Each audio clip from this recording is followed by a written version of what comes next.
Хорошо, добрый вечер всем. Oldu. Hər birinizə axşamınız xeyirli olsun deyirəm. Добро пожаловать на урок по книге Деяний. Xoş gəlmisiniz Həvərən İşləri kitabı üzrə dərsə. Слава Богу, что мы все здесь, Şükür Tanrıya ki, hamı yerindədir. в Божьем ковчеге, Tanrının gəmisində и мы продолжаем с Господом. və Rəbblə birlikdə davam edirik. Давайте сейчас помолимся и попросим Господа Иисуса благословить этот урок. Gəlin dua edək və Rəbb İsa'dan xahiş edək ki, dərsimizə xeyir dua versin. Дорогой наш Господь Иисус, мы благодарим Тебя за это время этим вечером. Əziz Rəbbimiz İsa, xahiş edirik bu axşam bizə və bu dərsimizə xeyir dua verəsən. Господи, это подарок, который Ты нам даришь. Bu sənin bizə verdiyin hədiyyədir. Спасибо, что можем изучать Твое Слово. Çox sağ ol ki, biz sənin sözünü araşdıra bilərik. Пожалуйста, благослови каждого из нас. Xahiş edirik hər birimizə xeyir dua ver. И мы молимся, благослови Господь этот урок Eləcə də bu dərsi xeyir dua verməyini xahiş во edirik. имя Иисуса Христа. İsa Məsəhin adı ilə dua edirik. Аминь. Amin. Сегодня мы с вами заканчиваем по Божьей милости книгу Деяний, и мы пройдем 27 и 28 главы. Tanrının mərhəməti ilə biz bu gün Həvərən İşləri kitabının kursunu bitirəcəyik və 27-ci və 28-ci fəsilləri əhatə edəcəyik. Теперь 27 и 28 главы, они рассматривают путешествие апостола Павла в Рим. 27 və 28-ci fəsillərdə Həvari Paulun Romaya səyahəti təsvir olunur. И прежде чем мы приступим к 27 главе, я хотел бы некоторые вступления дать к этой главе. Və 27-ci fəsli bəhs etməyə başlamadan qabaq giriş sözü olaraq bir neçə kəlmə söz demək istəyərdim. Протяженность этого путешествия составляла где-то 3000-3500 километров. Və bu səyahətin uzunluğu təxminən 3000-3500 kilometr təşkil etmişdi. И время, когда произошло это путешествие, это поздняя осень. Оно началось с поздней осени, где-то с октября, с ноября месяца. Və bu səyahət deməli payız ayının son ərəfələrinə düşür, hardasa oktyabr-noyabr aylarına. В общей сложности это путешествие длилось от 4 до 6 месяцев. Это очень долго. Yəni ümumi şəkildə baxsaq, bu səyahətin uzunluğu təxminən 4-6 ay davam etdi. Yəni çox uzun bir müddətdir. В это время в Средиземном море начинается сезон очень сильных штормов. Bu dövrdə Aralıq dənizində böyük güclü fırtınaların başladığı bir mövsümdür. И путешествия в это время, они были очень опасными. Və o dövrdə, o mövsümdəki səyahətlər təhlükəli səyahətlər sayılırdı. И в основном общее количество людей, которые были вовлечены в это путешествие, их было 276 человек. Və bu səyahətə ümumilikdə qoşulmuş və ya iştirak edən adamların, deməli səyyahların sayı 276 nəfər idi. Об этом написано в 27 главе, 37 стихе. Bu barədə 27-ci fəslin 37-ci bəndində qeyd olunub.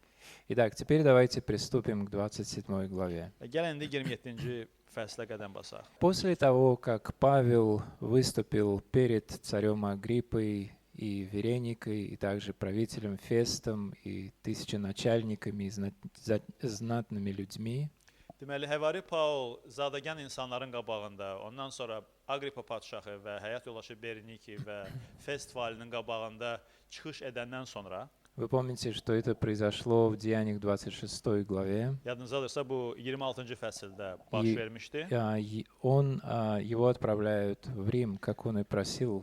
Bu çıxışdan, nitqdən sonra Paul istədiyi kimi onu Roma şəhərinə göndərir. Если вы помните, он просил аудиенции у кесаря, и он имел на это право как римский гражданин. Yadınızdadırsa, Həvari Paul deməli Qeysərin mühakiməsini istəmişdir və buna da Roma vətəndaşı olaraq haqqı var idi. Теперь в первом стихе 27 главы написано, что Павла передают вместе с другими узниками сотнику Августовского полка по имени Юлий. Və birinci bənddə 27-ci fəsildə deyilir ki, Həvari Paulu başqa digər məhbuslarla bərabər imperator alayından deməli Yuli adlı bir yüzbaşıya təhvil verdilər. Теперь эта группа, с которой мы встретимся в основном в 27 главе, она состояла из 3 категорий. Və bu qrup hansı ki 27-ci fəsildə haqqında danışılır, ümumilikdə 3 kateqoriyadan ibarət. Во-первых, это были Павел и его соратники, это Лука и Аристарх. Birincisi bu Həvari Paul və onun əməkdaşları Luka, müjdəçi Luka və Aristarx məhbus. Аристарх был из Фессалоник, и он сам был македонянином, но был из Фессалоник. Aha, Aristarx özü Makedoniyalı olsa da Saloniki şəhərindən idi. Мы встречались с Аристархом в других главах книги Деяний. Aristarxla biz Həvarilərin kitabının digər yerlərində rastlaşmışıq artıq. И также Павел упоминает об Аристархе еще в паре мест в своих посланиях. Eləcə də Həvari Paul Aristarxı öz məktublarının bəzi yerlərində qeyd edir. И Аристарх был очень верным соратником Павла и невероятным помощником. Aristarx Həvari Paulun böyük bir əməkdaşı və köməkçisi idi. Вторая группа людей – это сотник Юлий, это офицер римской армии вместе со своими солдатами, которые в его подчинении. İkinci qrup adam burada bu deməli imperator alayının yüzbaşısı adı da Yuli olan bir zabitdir və onun da tabiçiliyində olan əskərlərdir. И третья категория в этой группе – это кормчий и начальник корабля. Это в 27 главе, в 11 стихе говорится о них. Və üçüncü qrupda 27-ci fəslin 11-ci bəndində onlar barədə qeyd olunur. Bu da deməli gəmini idarə eləyən və gəmi sükançısı və gəmi sahibidir. И также в 30 стихе упоминается о корабельщиках. Мы можем сказать, что все вместе это третья группа, это команда корабля. Eləcə də 30-cu bənddə gəmiçilər qeyd olunur və deməli gəmi sahibi, ondan sonra onu sükanında duran adam və gəmiçilər, bunlar üçüncü qrup adamları təşkil edir. Получается так, что перед Павлом, перед его взором присутствует аудитория. Yəni bunu deməklə görürük ki, Həvari Paulun qabağında bir auditoriya, yəni cəmaət var. Это люди, которых Бог ему передает, и это те, которые будут в течение нескольких следующих недель и месяцев наблюдать за его жизнью и за жизнью тех, кто вместе с ним. Yəni bu Tanrının Həvari Paula verdiyi o dövr üçün adamlardır ki, bu 4-6 ay səyahət boyunca bu adamlar Həvari Paulu görəcəklər, həyatlarına bələd olacaqlar və təmasda olacaqlar onlar. Теперь, что это за узники? Nə cür məhbuslardır bunlar görən? Мы не знаем степень того наказания, которую они заслуживали, Библия об этом не говорит, но они были приговорены по римскому законодательству. Bu məhbuslar Roma qanunvericiliyinə görə mühakimə olmuşlar, amma onların nə dərəcədə, hansı ağırlıq dərəcəsində deməli cinayət törətməsi barədə, nə cəza qazandıqları barədə bizim burada Bibliyada məlumatımız yoxdur. Некоторые исследователи Библии говорят, что среди них могли быть и те, кто были приговорены к смертной казни. Bəzi Bibliya tədqiqatçıları deyir ki, o məhbusların arasında eləcə də ölüm deməli cəzasına mühakimə olunmuş məhbuslar da ola bilərdi. И их везли в Рим для того, чтобы развлекать зрителей на арене. Və onları indi Roma şəhərinə göndərirdilər ki, Romadakı arenalarda, meydançalarda bu məhbusları edam etməklə cəmaət əylənsin. В Риме половина дней в году, это, если не больше, это были праздники. Və Romada, səhv eləmirəmsə, ilin yarısından daha çox müddəti bayram günlərinə təsadüf edirdi və insanlar o bayramı qeyd edirdi. И римляне любили приходить и на вот этот большой Колизей и видеть, как на арене происходят бои гладиаторов, происходят убийства и так Ona görə далее. də Roma şəhərinin sakinləri bu bayram günlərində xoşlarına gəlirdilər ki, şəhərə çıxsınlar, böyük meydançası olan Kolizeylərə getsinlər və orada qladiatorların döyüşünə baxsınlar, insanların necə edam etdiyini tamaşa etsinlər və bununla əylənsinlər. Но в их сердцах будет происходить работа Святого Духа, как и в сердце сотника Юлия с солдатами. Amma bu gəmidə olan məhbuslar və eləcə də bu yüzbaşı Yulin və digərlərinin ürəyində Tanrı böyük bir iş görməyə başlayacaq bu səyahət boyunca Həvari Paulun vasitəsilə. Так же, как и в сердцах команды корабля. Eləcə də gəmiçilərin də həyatında müəyyən bir töhfə olacaq. Написано, что они были из августовского полка, но мы не знаем точно, что это за был полк. Burada yazılıb ki, bu deməli yüzbaşı və əskərlər İmperator Avqustun alayından idilər, amma bu alayın digər xüsusiyyətləri burada təsvir olunmayıb. Возможно, это был полк, который возвращался обратно в Рим, и именно под их опеку были переданы все эти узники. Ola bilsin ki, bu alay gördüyü tapşırıqdan sonra Roma şəhərinə qayıdırdı və Romaya qayıdarkən onların tabiçiliyinə bu məhbusları təhvil Во vermişdilər. втором стихе написано: «Мы взошли на Адрамитский корабль и отправились». İkinci bənddə deyilir ki, biz deməli Edremit gəmisinə minərək dənizlə yola düşdük.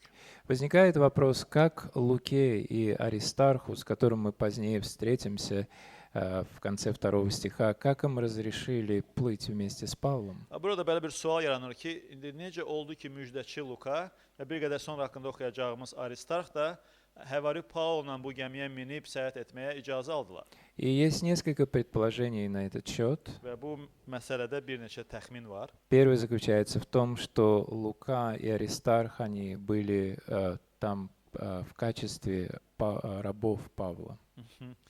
Bir təxminin təsviri belədir ki, həm Luka, həm Aristarx Həvari Paulun qulluqçuları qismində Həvari Paulun yanında idi. И вот почему им разрешилось плыть со своим господином. Ona görə də onlara icazə verildi ki, öz ağaları ilə bu səyahətə qoşulsun. Но это не означает, что они в прямом смысле были его рабами, но они таким образом могли попасть на этот корабль, чтобы быть с Павлом и утешать его. Bu o demək deyil ki, yəni hərfi mənada Luka və Aristarx Paulun qulları idi, amma qul qismində göstərilə bilərdilər ki, Paulla eyni səyahətdə ola bilsinlər. Вторая вещь — это то, что, возможно, сам Аристарх был также заключенным. İkinci təxmin odur ki, ola bilsin ki, Aristarxın özü də həmin o məhbuslardan birisi idi. Потому что в Колоссянах 4:10 об этом говорится, что он был заключенным. Çünki Koloslara 4-cü fəsil 10-cu bənddə deyilir ki, Aristarx məhbuslardan idi. Итак, вот начинается их путешествие. Во втором стихе написано: «Они намеревались плыть около Осийских мест».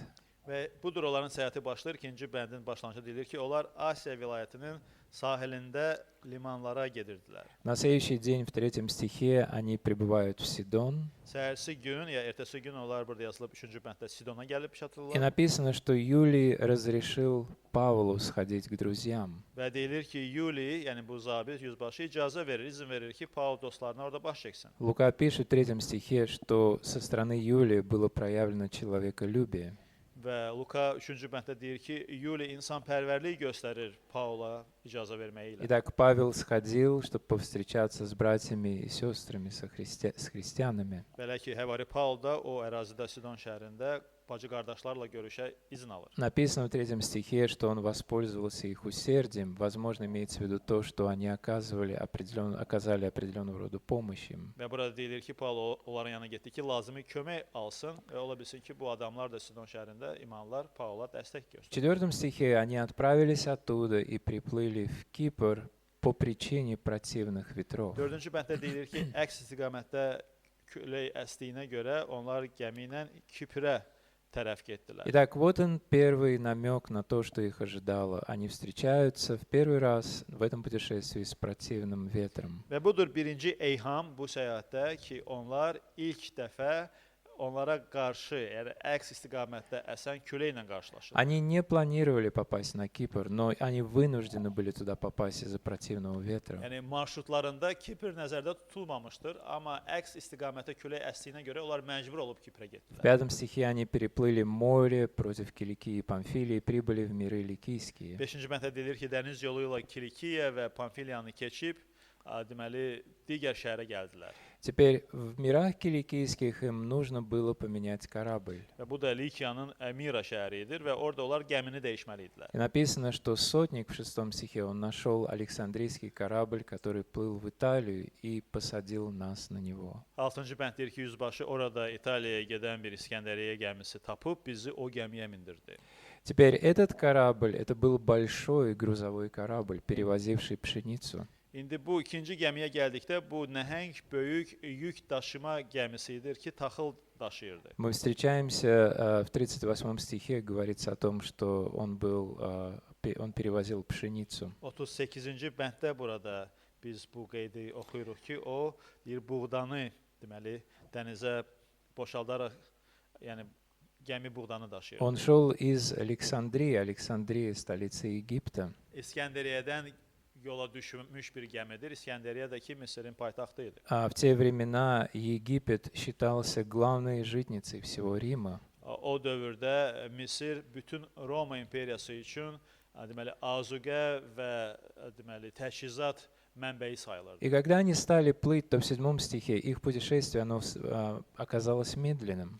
Və bu deməli İtaliya istiqamətində ikinci gəmi ilə səyahətə başlayanda bu səyahət biraz ləng baş И verməyə başladı. Лука пишет в конце 7 стиха: «По причине неблагоприятного нам ветра». Və gəminin ləng getməyinin də səbəbini Luka yazır ki, yenə də deməli bu külək bizə yol vermirdi deyə biz ləng gedirdik. Опять он говорит о том, что путешествие было медленным, и он говорит о том, что это из-за ветра. Və yenə də görürük ki, səyahətdə bir əngəllik var. Səyahət ləng gedir və külək əks istiqamətdə əsir. В 8 стихе он снова другими словами говорит о ситуации, пробравшись же с трудом мимо него, мимо Салмона. 8-ci bənddə deməli Luka yenə də təkrar eləyir, başqa sözlərlə desə də, amma yenə deyir, sahil boyunca yenə çətinliklə irəliləyərək biz Laseya şəhərinə Итак, yaxınlaşdıq. мы видим, что путешествие не началось легко. Yəni görürük ki, bu səyahət asan yolla başlamayıb. Были определенного рода препятствия. Lap başlanğıcdan artıq müəyyən əngəlliklər, maneələr üzümüzə И çıxır. нам нужно помнить, что это осень,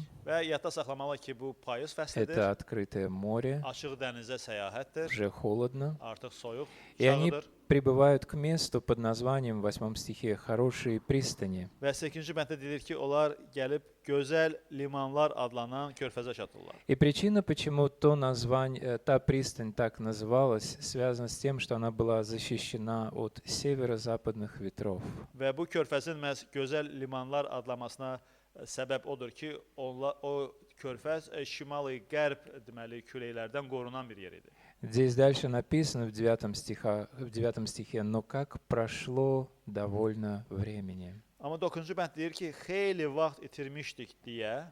Итак, мы не знаем, как долго они остались в хорошей пристани. Yəni xeyli vaxt sözü arxasında nə qədər vaxt bunlar gözəl limanlar körfəzində qaldığını bilmirik. Возможно, причина, почему они там застряли, потому что не было благоприятного ветра. Ola bilsin ki, onların orada ilişib qalmasına səbəb onlara xoş istiqamətdə əsə biləcək küləyin olmaması idi. Что они делали в течение этого времени, мы тоже не знаем. Və bu xeyli vaxt ərzində onlar nə iş gördükləri barədə də məlumatımız yoxdur. Возможно, Павел молился, они общались и размышляли над Словом Божьим. Ola bilər ki, Paul dua eləyirdi və Tanrının sözü üzərində ətrafdakılarla müzakirə aparırdı. Возможно, Павел думал о том, что Господь приготовил для него в Риме. Ola bilsin ki, Paul düşünürdü ki, görəsən Roma şəhərində Tanrı Paul üçün nələr hazırlayıb. Также это было время, когда другие, кто плыли вместе с ними, могли увидеть их жизнь и увидеть их убеждения. Bu həmin o vaxtda digər gəmidə olanlar üçün bir fürsət idi ki, Həvari Paulu görsünlər, tanısınlar, onların həyatı ilə tanış olsunlar. Здесь написано, прошло довольно времени, плавание было уже опасно, потому что и пост уже прошел. Deyilir ki, xeyli vaxt itirmişdi, hətta oruc günü də keçib getmişdi, artıq deməli bu mövsümdə dəniz yolu ilə getmək təhlükəli idi. Теперь это выражение «пост уже прошел» указывает на тот пост, который являлся самым большим постом во время праздника Йом-Кипур у евреев. Burada 9-cu bənddə oruc günü deyiləndə böyük ehtimalla bu deməli Yəhudilərdə Yom Kipur bayramına təsadüf edən ərəfədə keçirilən oruc günü idi. К этим самым Лука показывает то время года, в которое они находились, находясь в хорошей пристани, в хороших пристанях. Oruc günü sözləri ilə Luka burada göstərmək istəyir ki, hansı mövsümdə, hansı ilin çağında bu gəmiçilər gözəl limanda idilər. И здесь первый раз Павел говорит во время этого путешествия. Və burada biz birinci dəfədir görürük ki, bu səyahət boyunca Paul nitq ilə çıxış edir. И в 10 стихе он говорит: «Я вижу, что плавание будет затруднениями и с большим вредом не только для груза и корабля, но и для нашей жизни». Paulun dedikləri sözlər 10-cu bənddə qeyd olunub. O deyir ki, ağalar görürəm ki, bu səfər yalnız yük və gəmiyə deyil, canımıza da çox ziyan və bəla gətirəcək. Павел понимал, как и другие, особенно опытные моряки, что плыть в это время в Средиземном море является очень опасным. Paul digər gəmiçilərlə eyni tərzdə başa düşürdü ki, mövsümün bu çağında açıq dənizdə səyahət etmək təhlükəlidir. Один из комментаторов Библии, его зовут Уильям Барги, он написал, что до этого момента Павел совершил 11 морских путешествий. Deməli, Bibliya şərhçilərdən biri adı William Bargedir. Öz yazısında qeyd eləyir ki, bu vaxta qədər Həvari Paul artıq 11 dəfə dəniz yolu ilə səyahətlər etmişdir. И в общей сложности он посчитал, что по морю Павел проплыл около 6000 километров. Və ümumi hesablamasına görə təxminən 60.000 kilometri dəniz yolu ilə qət etməyini qələmə alıb. И Павел Уильям Барги. очень хорошо понимал, что может быть на Средиземном море в это время года. Yəni Paul çox yaxşı başa düşürdü ki, həmin o mövsümdə Aralıq dənizində nə cür təhlükələrlə bunlar gəmidə qarşılaşa bilərlər. Мы можем сказать, тогда что ты хотел этим самым Павел сказать в 10 стихе? Onda biz deyə bilərik, yaxşı, əgər bunu bilirdinsə, başa düşürdünsə, onda 10-cu bənddə Paul sən bu sözlərlə nə demək istəyirdin Может cəmaata? быть, Павел хотел, чтобы они никуда не плыли dальше? Bəlkə Paul bu sözlərlə istəyirdi desin ki, onlar daha irəliyə Может səyahət быть, etməsinlər в gəmi ilə. этом был его намек. Bəlkə bu sözlərdəki eyham buydu. Но здесь написано в 11 стихе, что сотник больше доверял кормчему и начальнику корабля, чем словам Павла. Amma 11-ci bənddə oxuyuruq ki, deyir, lakin yüzbaşı Paulun dediklərini dinləməkdənsə gəmi sükançının və sahibinin sözlərinə uyurdu. И в 12 стихе говорится, что эта пристань не была готова для зимовки, даже если они бы и хотели там остаться. Və 12-ci bənddə deyilir ki, onlar hətta həmin o körfəzdə qalmaq istəsəydilər, deyilir ki, liman qışlamaq üçün əlverişsiz idi. Возможно, Юлий еще посоветовался с другими, и написано, что многие советовали дойти ему до Финика и там перезимовать. Ola bilsin ki, yüzbaşı Yuli başqaları ilə də məsləhətləşirdi və burada 12-ci bəndin davamında deyilir ki, buna görə də gəmidəkilərin əksəriyyəti oradan dənizə çıxıb imkan olarsa Finiksə çatmağı düşünürdülər. Это другая пристань на острове Крит. Phoenix bu Krit adalarında olan digər bir liman şəhəridir. И вот подул южный ветер, и они обрадовались в Və budur, 13 стихе. deməli 13-cü bənddə deyilir ki, cənubdan zəif bir külək əsməyə başladı və bunlar da bunu görüb sevindilər. Ну, там не написано, что они обрадовались, но они подумали, что уже получили желаемое и решили поплыть. Yəni burada yazılmır ki, onlar sevindilər, amma onlar zənn etdilər, düşündülər ki, onlara lazım olan istiqamətdən külək əsdi deyə səyahəti davam edə bilərik. Но в 14 стихе написано, но скоро поднялся против него ветер бурный, называемый Эврокалидон. Və 14-cü bənddə yazılıb ki, amma çox keçmədi ki, qurudan Evrakilon fırtınası qopdu, güclü külək. Теперь Эврокалидон — это сильный разрушительный шторм. Evrakilon bu çox güclü və dağıdıcı bir fırtınadır. И он настолько сильный, что он может разбить корабль. O qədər böyük gücə malikdir ki, o hətta belə bir böyük gəmini dağıda bilib. Лука описывает с 15 по 27 стих, как этот ветер носил их по морю. Və 15-ci bənddən 27-ci bəndə kimi parçada Luka burada təsvir edir ki, necə bu böyük güclü fırtına gəmini və gəmiçilərlə birlikdə dənizdə deməli qovurdu. В 15 стихе написано, корабль схватило так, что он не мог противиться ветру, и мы носились, отдавшись волнам. 15-ci bənd deyir ki, fırtınaya düşən gəmi küləyə müqavimət göstərə bilmirdi və külək bizi istədiyi yerə aparırdı. Если вы помните, мы читали в начале 27 главы, что когда они только начали плыть, у них были противные ветра. Yadınızdadırsa 27-ci fəslin əvvəlində biz dedik ki, səyahətə təzə başlamışdılar ki, onlara əks istiqamətdə əsən küləklərlə maneə şəklində qarşılaşmağa başladılar. Но здесь это наисильнейший ветер в тех местах. Və bu artıq zəif bir külək deyil, bu fırtına artıq çox güclü bir küləkdir ki, onlara zərbələr vurur. И вы знаете, это подобно сатанинскому противостоянию Və bilirsiniz, biz bunu şeytanın qarşı durmasına bənzədə bilərik. в виде mощного шторма. Güclü fırtına qismində şeytanın Что zəif qüvvəsi. дьявол знает, что вот плывет Павел, и он плывет в Рим. Yəni deyə bilərik ki, İblis bilir ki, budur, Paul gəmidədir və o Roma şəhərinə yola düşüb. Он плывет в Европу, Paul Avropaya səyahət и edir есть противостояние. və bu niyyətə qarşı durma var. И вы знаете, в наших жизнях точно так же, Bilirsiniz, həyatımızda da eyni cür olur. когда мы откликаемся на призыв Бога, Tanrının dəvətinə hay verəndə мы встречаемся с противостоянием. biz əks istiqamətdə bizə qarşı nələrisə durmağa başlayır. Итак, Павел и остальные будут носимы этим ветром 14 дней. Belə ki, Paul və gəmidə olanlar bu güclü fırtınanın təsiri altında dənizdə aparılacaqlar bu küləklə.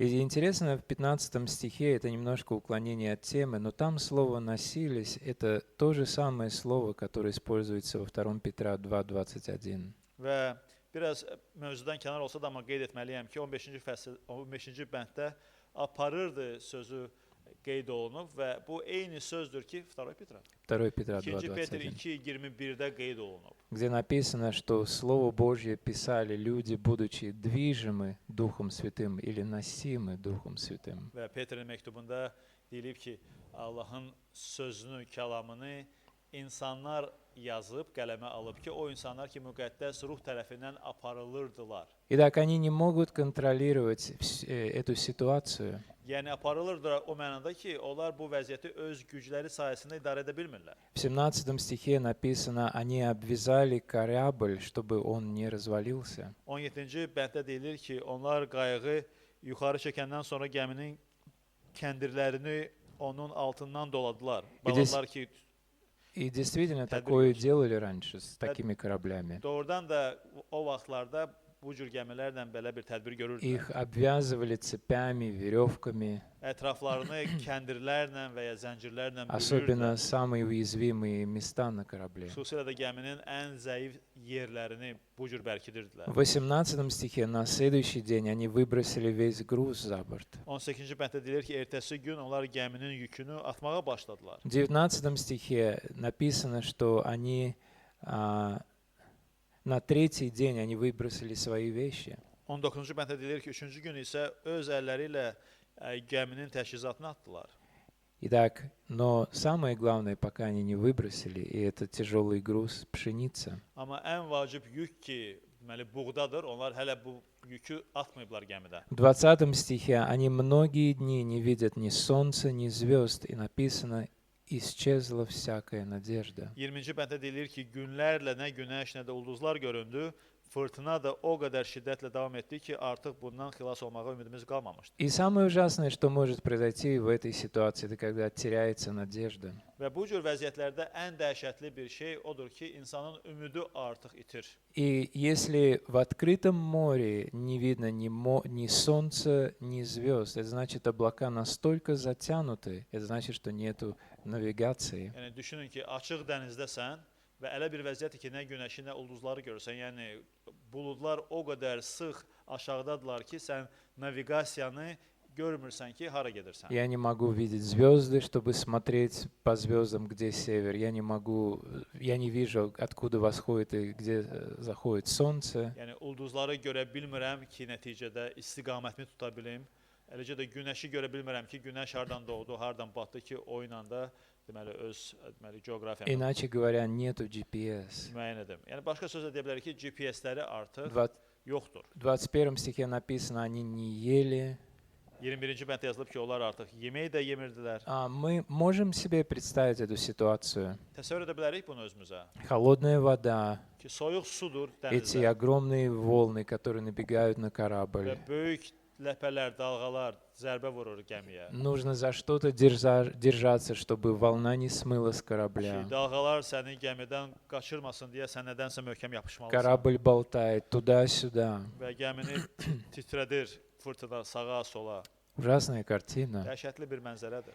И так невероятно, в этой всей ужасной картине с 21 стиха Və inanılmazdır ki, bütün bu cür dəhşətli mənzərənin içində 21-ci bənddə nəsə baş verir. по 25 стих 21-dən 25-ci апостол bəndəki Павел parçada. говорит второй раз. Burada Həvari Paul ikinci çıxışını И edir. он говорит в 21 стихе, что надлежало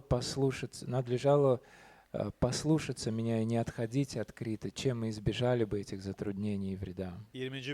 21-ci bənddə Paul deyir ki, ağalar, gərək siz mənə qulaq asardınız, Kritdən çıxmayardınız ki, bu ziyana və bəlaya düşməyərdik. Но я вас теперь убеждаю в 22 стихе ободриться, потому что ни одна душа из вас не погибнет, а только корабль. 22-ci bənddə deyir ki, indi sizə öyüd verərək deyirəm ki, ürəkli olun.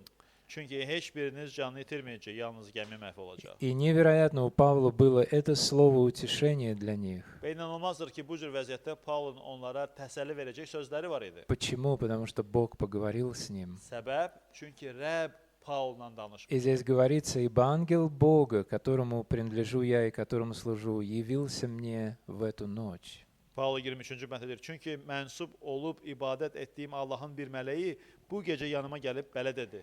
Очень интересно, обратите внимание на это выражение «в эту ночь». Və maraqlıdır bu ifadə ki, Həvari Paul burada deyir ki, bu gecə.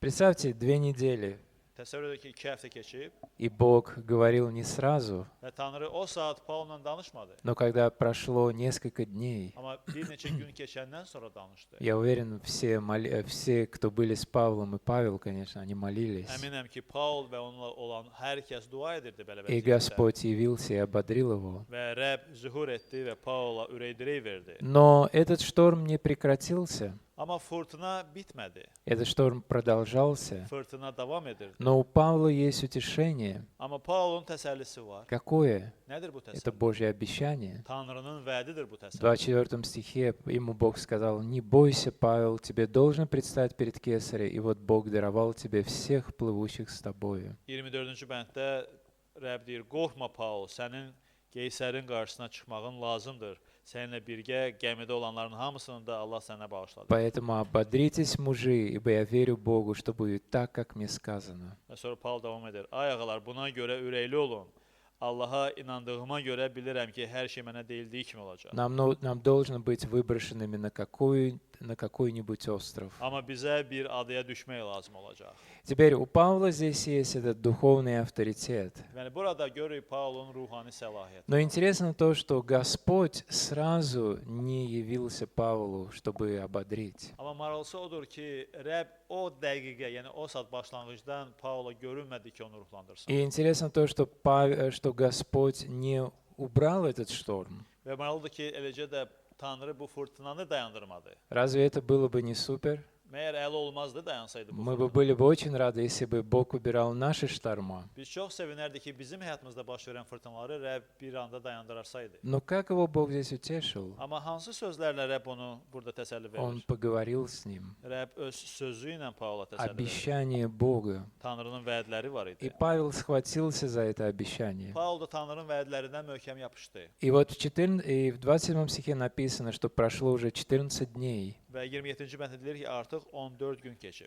Из 30 стиха Və 30-cu bənddən başlayaraq говорится, что корабельщики стали догадываться, что они к какой-то суше приближаются. deyilir ki, gəmiçilər qaçmağa çalışıb gəminin qabaq hissəsindən lövbələr salmaq bəhanəsi ilə qayığı dənizə endirdilər. И они стали, в 28 стали измерять глубину.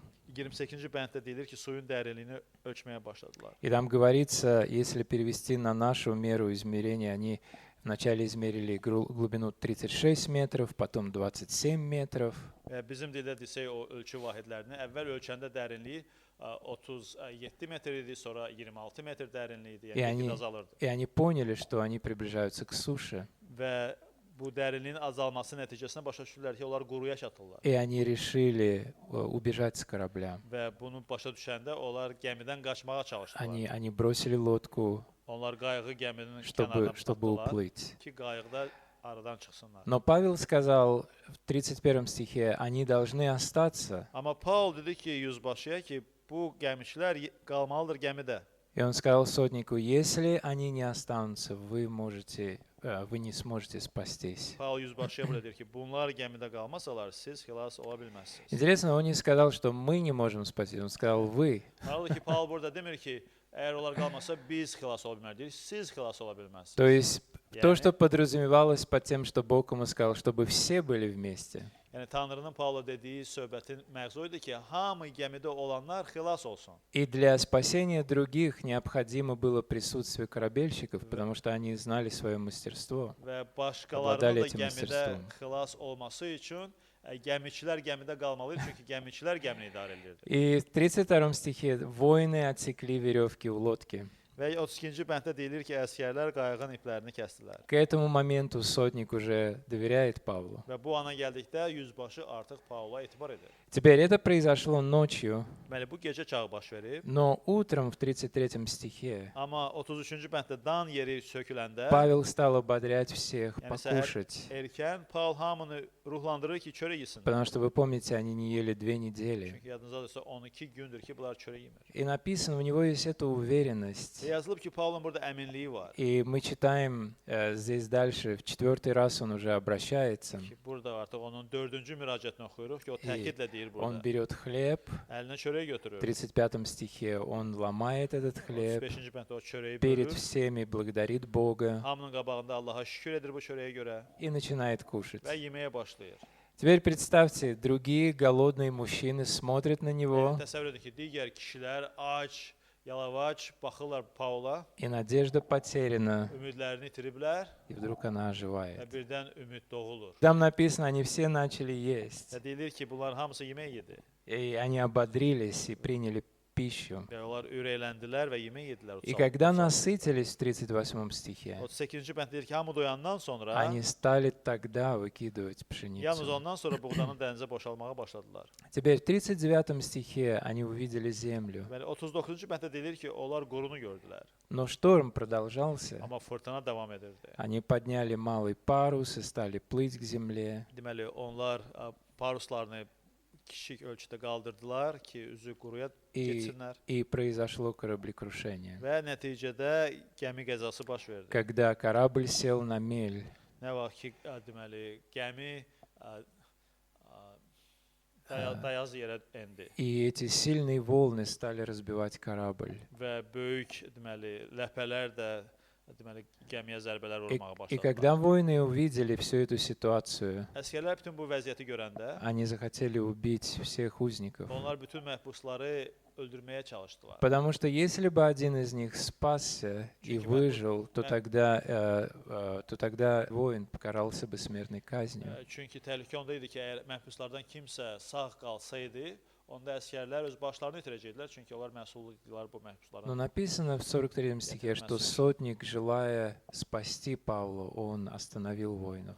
Amma növbəti bənddə, o 43-cü bənddə yazılıb ki, Paulu xilas etmək istəyən yüzbaşı əsgərləri bu fikirdən dayandırdı. И он сказал, что те, кто умеют плавать, пусть плывут первыми, и те, кто не умеют, пусть хватают подручный материал и плывут потом. Və davamında əmr etdi ki, əvvəlcə üzməyi bacaranlar dənizə tullanıb üssünlər, sonra da qalanlar, deməli dalda qalanlar da taxtalar ya da gəminin başqa parçaları üzərində sahilə çıxsınlar. Теперь во втором послании к Коринфянам в 11 главе, Korinflərə 2-ci məktub 11-ci fəslə baxsaq, с 22 по 32 стих, 22-ci bənddən 32-ci bəndə kimi parçalar. апостол Павел написывает все те опасные обстоятельства, в которые он попадал. Həvari Paul özünün düşdüyü bütün fərqli çətin vəziyyətləri təsvir edir orada, sadalayır. И во 2 Коринфянам 11:25 25-ci bənddə 11-ci fəsildə. апостол Павел говорит, что он 3 раза был в Həvari кораблекрушении. Paul deyir ki, 3 dəfə gəmi qəzasına uğrayıb. Итак, они, здесь написано в конце 27 главы, спаслись все на Və землю. 27-ci fəslin sonunda deyilir ki, beləliklə hamısı sağ-salamat quruya çıxdı. Xilas Слава oldu. Богу. Şükür Tanrıya. И было все сделано так, как Бог обещал. Hər şey Tanrının vəd etdiyinə uyğun oldu. Итак, в первом стихе, в 28 главы написано, что они приплыли, они оказались на острове Мелит. Beləliklə 28-ci fəslin 1-ci bəndində deyilir ki, xilas olandan sonra onlar Malta adasına gəlib çatdılar. Да, это современное государство Мальта. Bəli, bu indiki Malta dövləti. И Мальта находится в Средиземном море. Malta Aralıq dənizində Это yerləşən маленький bir остров. balaca adadır И если плыть на север где-то 60-80 километров, və şimal istiqamətindən təxminən 60-80 kilometr üssək, то будет Италия, onda İtaliyaya çatırsan. точнее Сицилия, часть Италии. Daha doğrusu Sisiliya şəhəri ki, İtaliyanın bir parçası və Итак, они находятся на этом острове. və indi bunlar bu Malta И во adasındadır. втором стихе написано, что иноплеменники оказали нам немалое человеколюбие. İkinci bənddə deyilir ki, həmin o adanın sakinləri bizə çoxlu insanpərvərlik göstərdilər. Это слово иноплеменники, это слово варвары. Deməli, bu adanın sakinləri var sözüdür orada. То есть их язык, он не был понятен. Yəni onların dili anlaşılmırdı Paulo və o gəmidə olanlara. Но у них было большое сердце. Amma ürəkləri böyük və mehriban. Шел дождь, и эти люди, которые жили на этом острове, они разложили огонь и приняли всех. Deyir ki, hava yağışlı idi və deməli ada sakinləri od qaladılar və bütün gəmidən xilas olanları deməli orada yığdılar. Теперь с 3 по 6 стих написано, как все собирали хворост для огня, чтобы разогреться. 3-cü bənddən deməli 6-cı bəndə kimi parçada deyilir ki, hamı çıxdı odun yığsın ki, qalanmış odu И dəstəkləsinlər. змея укусила Павла. Və o ərəfədə bir ilan Paulu sancdı. Теперь мы видим, что и здесь сатана подходит к нему близко. Yəni burada görürük ki, yenə də şeytan Paula yaxınlaşıb.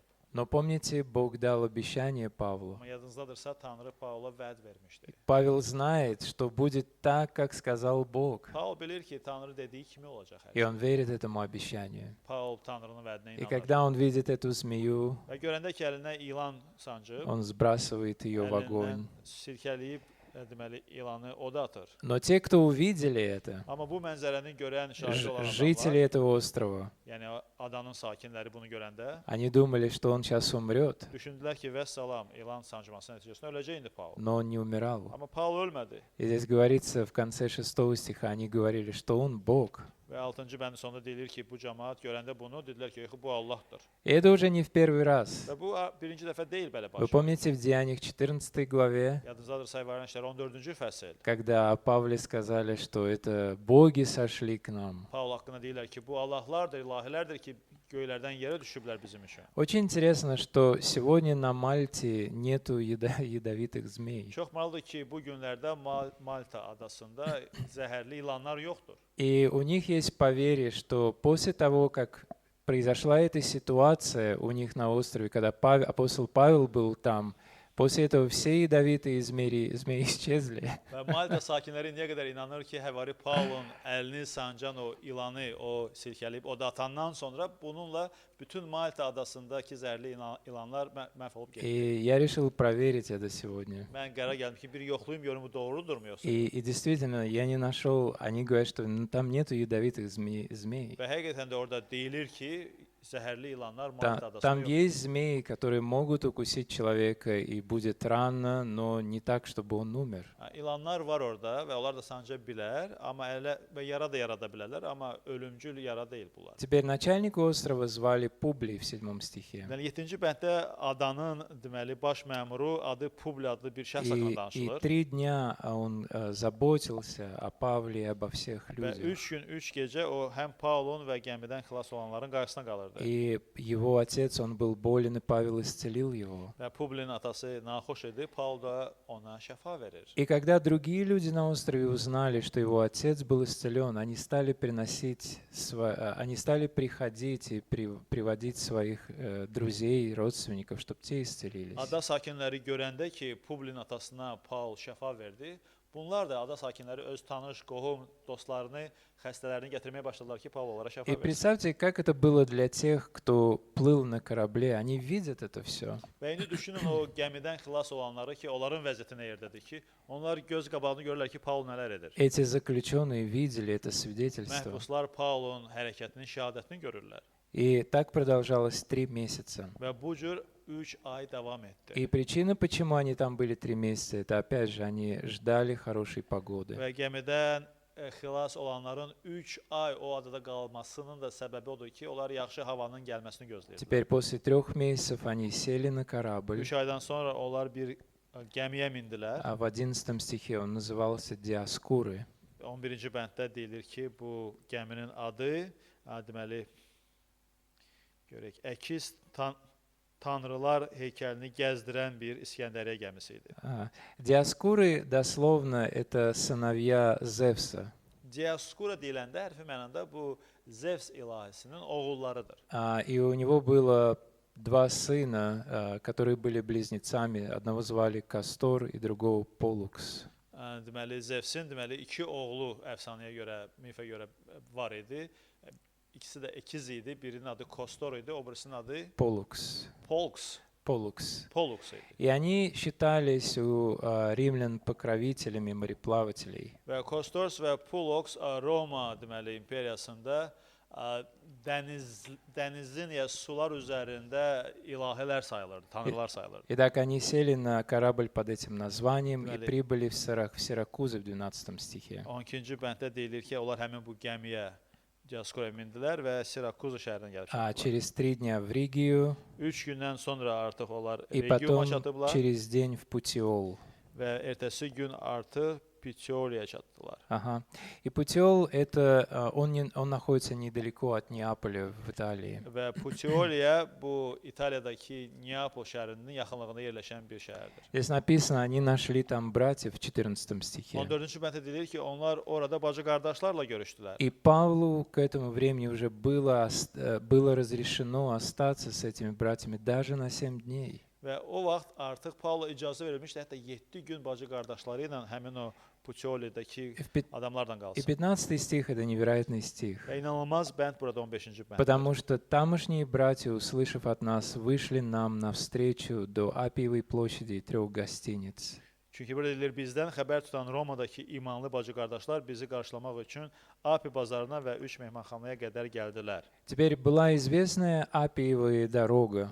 Yəni belə məşhur Api bazarına gedən yol var idi. Это ровная дорога с юга Италии до самого Рима.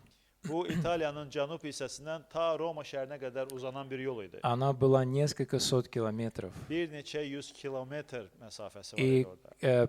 на этой дороге было несколько стоянок. Və o yol boyunca bir neçə vacib dayanacaq var idi. И здесь упоминаются 2 эти стоянки. Это Апиева площадь и 3 гостиницы. Və bu dayanacaqlardan ikisi burada qeyd olunub. Biri Api bazarıdır və ya Api meydanıdır və 3 mehmanxana. И когда верующие в Риме услышали о том, что Павел идет к ним, Və Romada yaşayan imanlılar eşidəndə ki, Paul onların yanına gəlir. Павел, который написал к ним когда-то послание к римлянам, Yəni öncədən vaxtilə Romalara məktubu yazan həmin o Paul bizim yanımıza gəlir düşündülər. который в 1 главе писал им послание к римлянам, что «Я хочу увидеть вас, я хочу учить вам, быть с Və вами». həmin o məktubun 1-ci fəslində deyirdi ki, mən sizin yanınıza ziyarət edib gəlmək istəyirəm, sizə öyrətmək, təlim vermək istəyirəm sizə. То они решили с Рима идти по Апиевой дороге по направлению к Павлу. Və həmin o bacı qardaşlar qərara gəlir ki, həmin bu Api yolu ilə gəlib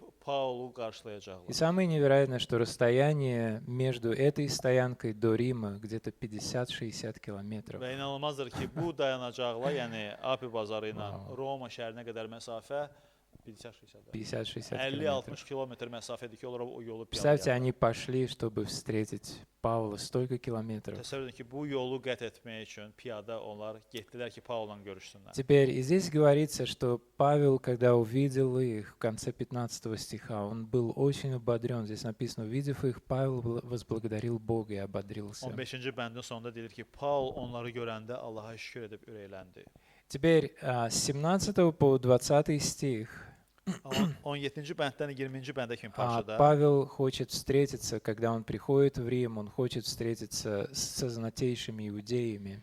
Paul Roma gəlib çatıb artıq və o çox deməli savadlı, ali təhsilli yəhudilərlə görüşmək istəyir. Помните стратегию Павла? Он всегда шел в синагоги. Yadınızdadır Paulun strategiyasının biri odur ki, o hər zaman şəhərdə sinagogaya gedirdi. Куда бы он ни приходил. Hansı məntəqə gələndə. И вот здесь он не идет в синагогу, но он созывает к себе знатейших. Və burada o sinagogaya gedə bilmir, amma öz yanına savadlı yəhudiləri çağırır. И здесь говорится, когда они пришли, Və burada deyilir ki, onlar gələndə он объясняет им, что он рассказывает, как он попал туда. Paul o yəhudilərə izah edir necə Romaya gəlib çatıb.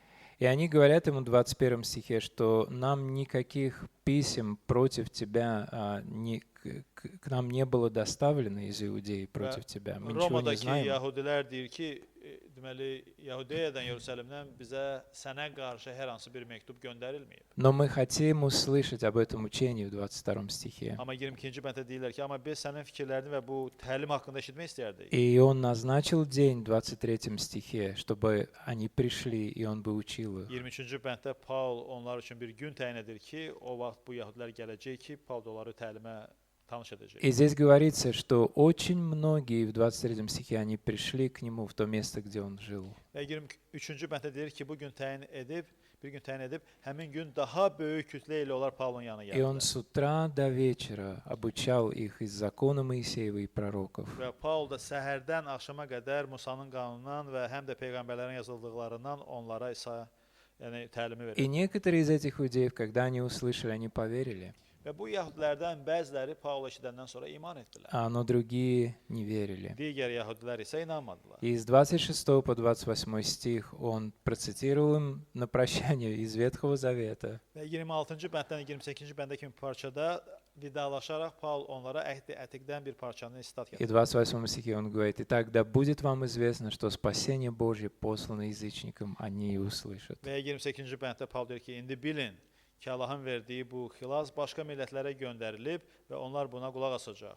И они ушли, Və o yəhudilər də sonra много споря между собой. meydanı tərk etdilər, aralarında çox И mübahisə. 30-31 стих. Павел следующие 2 года живет в этой гостинице, и, вероятно, о нем заботились верующие. 30 və 31-ci bəndlərdə oxuyuruq ki, növbəti 2 il ərzində Paul həmin o mehmanxanada qalırdı və yəqin ki, onun yanında olan imanlar da onun qarşısında qalırdı. Он там не один, всегда с ним был воин, приставленный к нему. Paul heç vaxt tək qalmırdı, onun yanında hər zaman ona təhkim edilmiş bir əskər var idi. Но Павел мог выходить и ходить, и гулять, но вместе с ним всегда был воин. Amma Paulun müəyyən bir azadlığı var idi ki, o evindən çıxa bilirdi, gəzə bilirdi, görüşə bilirdi. Hər zaman da yanında təhkim olmuş əskər dururdu. И здесь говорится, заканчивается 31 стихом, он проповедовал Царство Божье, уча о Господе Иисусе Христе со всяким дерзновением невозбранно. Və heyrətamiz kitabın sonunda 31-ci bənddə deyir ki, heç bir maneə olmadan tam bir cəsarətlə Allahın padşahlığını Paul vəz edirdi və Rəbb İsa Məsihlə bağlı həqiqətləri öyrədirdi. То есть ему не запрещали это Yəni делать. Paula bunu etməyə qadağa qoymurdular. На этом завершается книга Деяний. Bununla Həvarilər İşləri kitabı bitir.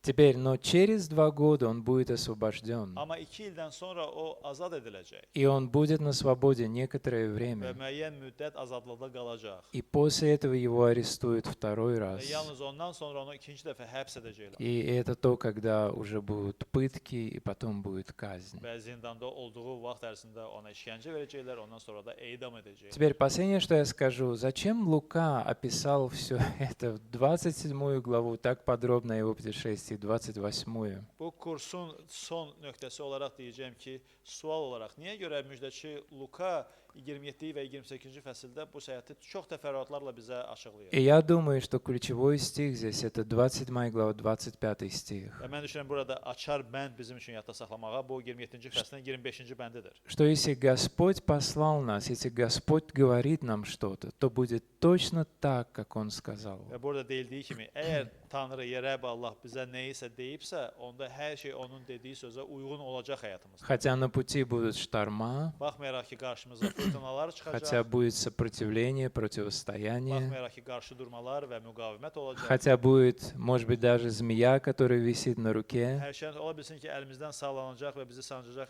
ilan da olacaq. Но то, что Бог обещал Павлу, так это и Amma исполнилось. Tanrının Paula vəd etdiyi söz eyni ilə də yerinə yetdi. Он дошел до Рима, Paul Romaya qədər çatdı. и да, он стоял перед императором Римской империи, свидетельствовал. Bəli, o Roma imperatorunun qarşısında durub şəhadət də orada da etdi.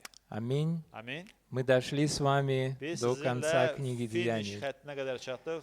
Həvarilər İşləri kitabını bitirdik Я bununla. думаю, это было невероятное путешествие. İnanıram bu inanılmaz bir səyahət oldu bu kurs. И пусть Господь использует это в нашей жизни, Və qoy Tanrı bunu bizim həyatımızda istifadə etsin. и через наши жизни в жизнях других Və bizim людей. həyatımız vasitəsilə digər insanların da həyatına töhfə versin.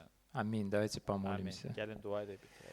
Мы благодарим Тебя, Господь, за книгу Деяний. Ya Rəbbi, sənə Həvarilər İşləri kitabına görə minnətdaram. Спасибо, Господи, за этот курс. Rəbb, sənə bu kursa görə şükür edirik. Спасибо, Господь, за то, что Ты показал столько много новых вещей через эту книгу. Çox sağ ol ya Rəbb ki, bu kitab vasitəsilə bizə o qədər çoxlu şeyləri açdın. Господь, пусть эта книга продолжается и сегодня Ya Rəbb, qoy bu kitab bu günlərdə də yazılmaqda davam в etsin. нашей церкви, в наших жизнях. Bizim həyatımızda, bizim kilsəmizdə. Господь, чтобы церковь Твоя росла. Ki sənin kilsən inkişaf etsin.